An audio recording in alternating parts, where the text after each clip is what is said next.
नमस्कार दोस्तों, फिनसर्च पर आपका स्वागत है। दोस्तों, भारत सरकार सौर ऊर्जा आत्मनिर्भरता की दिशा में बड़ा कदम उठाने जा रही है।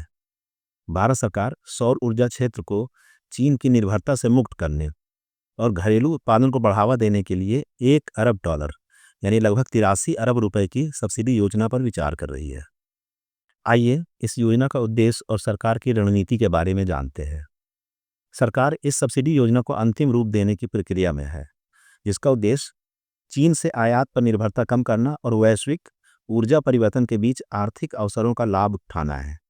इस प्रस्ताव को न्यू एंड रिन्यूएबल एनर्जी मंत्रालय ने तैयार किया है और इसका मुख्य फोकस वेफर्स एंड इनगॉट्स उत्पादन को बढ़ावा देना है, जो कि भारत के सौर ऊर्जा उद्योग का सबसे कमजोर क्षेत्र माना जाता है। इस योजना को जल्द ही मंत्रिमंडल के समक्ष स्वीकृति के लिए प्रस्तुत किया जाएगा। जानते हैं कि चीन पर भारत की निर्भरता कितनी है और मौजूदा उत्पादन स्थिति कैसी है। भारत फिलहाल सौर उपकरणों के लिए चीन पर अत्यधिक निर्भर है।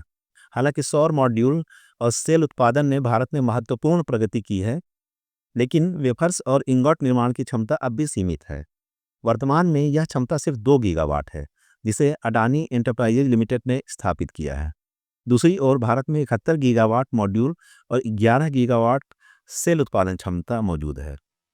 यहाँ स्क्रीन पर आपको इंगॉट और वेफर्स तथा सोलर मॉड्यूल निर्माण की प्रक्रिया के बारे में इमेज आपको दिख रही होगी, जिससे आप थोड़ा बहुत इस प्रक्रिया को समझ सकते हैं।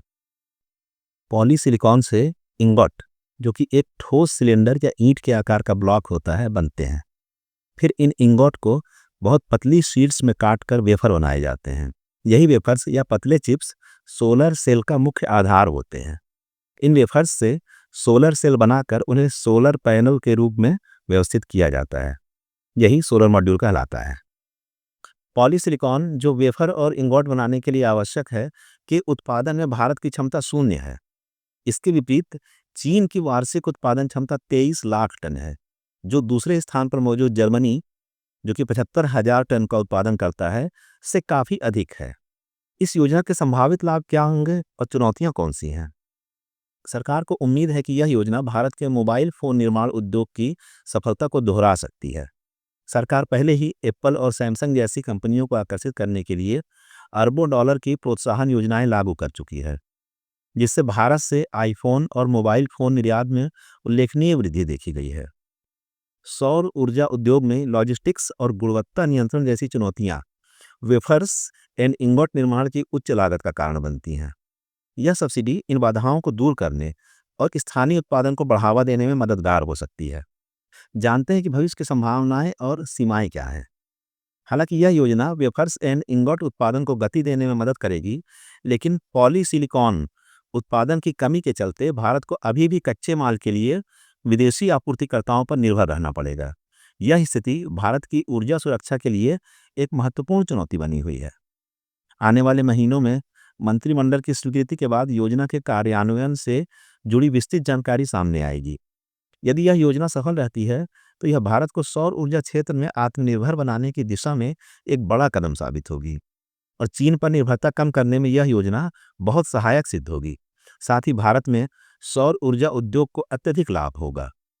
तो दोस्तों, आपको यह खबर कैसी लगी? कमेंट सेक्शन में अपने विचार जरूर बताइएगा और अगर आपको यह वीडियो पसंद आया हो तो इसे लाइक और शेयर करना न भूलें। इससे हमारे चैनल को आगे आने में बहुत मदद मिलेगी। कृपया चैनल को सब्सक्राइब करें और बेल आइकन भी जरूर दबाएं, ताकि आपको हर अपडेट सबसे पहले मिले। नमस्कार, जय हिंद।